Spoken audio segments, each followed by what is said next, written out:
Kerala news alert എന്ന എൻ്റെ YouTube ചാനലിലേക്ക് എല്ലാവർക്കും സ്വാഗതം. അപ്പം ഞാൻ എൻ്റെ യൂട്യൂബ് ചാനൽ സംസാരിക്കുന്നത് ന്യൂസാണ്. അപ്പോൾ രാഷ്ട്രീയം, അതേപോലെ തന്നെ എഡ്യൂക്കേഷൻ, അതേപോലെ തന്നെ ടെക്നോളജി, ഇസ്ലാമിക് എല്ലാ വിഷയങ്ങളും ഉൾക്കൊള്ളിച്ചിട്ടുള്ള ന്യൂസാണ് ഞാൻ ഇതിൽ ഉൾപ്പെടുത്തിയിട്ടുള്ളത്. അപ്പം ഞാൻ ഇന്ന് സംസാരിക്കാൻ വന്നിട്ടുള്ള വിഷയം എന്ന് പറയുന്നത് ഫലസ്തീൻ്റെ വിഷയമാണ്. അപ്പോൾ ഇസ്രായേൽ സൈന്യം ഫലസ്തീൻ യുവാക്കളെ ഒരു മനുഷ്യ കവചമായി ഉപയോഗിക്കുന്നു എന്ന ന്യൂസാണ് ഇപ്പോൾ പുറത്തു വന്നിട്ടുള്ള പുതിയ ന്യൂസ്. അത് പുറത്തു വിട്ടിട്ടുള്ളത് അസോസിയേറ്റഡ് പ്രസ്സാണ് ഈ വാർത്ത പുറത്തു വിട്ടിട്ടുള്ളത്. ഇത് ഈ വിഷയം ഫലസ്തീനിലുള്ള 2 യുവാക്കൾ ആണ് ഈ ന്യൂസ് അവരോട് ഷെയർ ചെയ്തിട്ടുള്ളത്. ഐമൻ അബു ഹംദാൻ എന്ന ഫലസ്തീൻ യുവാവും അതേപോലെ തന്നെ 36-കാരനായ അബു ആണ് ഇത് പറഞ്ഞിട്ടുള്ളത്.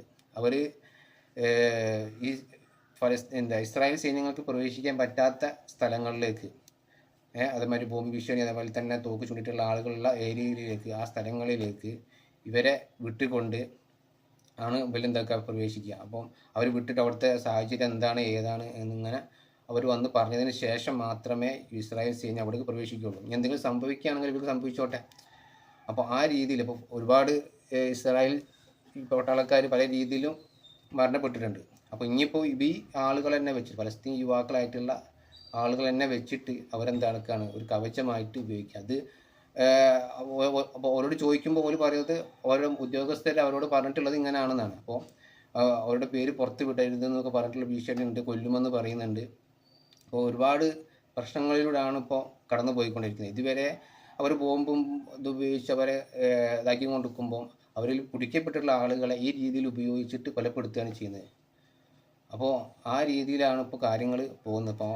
ഇപ്പോൾ പല നമ്മളിപ്പോൾ ഇവിടെ ഇരുന്നിട്ട് സംസാരിച്ചുകൊണ്ടൊന്നും കാര്യമില്ല. അപ്പോൾ ഇങ്ങനെയുള്ള കാര്യങ്ങൾ ഇപ്പോൾ പല ചാനലുകളും അതേപോലെ തന്നെ പല ന്യൂസിലും അത് വരുന്നില്ല. അപ്പോൾ ഇങ്ങനെയുള്ള പുറത്തുനിന്ന് വരുന്ന ഈ ന്യൂസുകളൊക്കെ നിങ്ങളിലേക്ക് എത്തിക്കുകയാണ്. അപ്പോൾ നമ്മളെ കൊണ്ട് പറ്റുന്നത് എന്താണെന്ന് വെച്ചാൽ അവർക്ക് വേണ്ടി പ്രാർത്ഥിക്കുക. എന്താ വെച്ചാൽ നമുക്കിപ്പോൾ അവിടെ പോയിട്ടൊന്നും ഒരു സഹായിക്കാനോ പിടിക്കാനോ നമ്മളെ കൊണ്ട് സാധിക്കില്ല. നമ്മളെ കൊണ്ട് സാധിക്കുന്ന രൂപം എന്ന് പറഞ്ഞാൽ പ്രാർത്ഥിക്കുക, ഇതൊന്നും ഇതിനെതിരെ പ്രതിഷേധിക്കുക, അതൊക്കെ തന്നെയാണ് നമുക്ക് ചെയ്യാൻ പറ്റുള്ളൂ ഇവിടെ നിന്നുകൊണ്ട്. അപ്പോൾ ഇത്രയും പറഞ്ഞിട്ട് ഞാൻ എൻ്റെ കാര്യം നിർത്തുകയാണ്.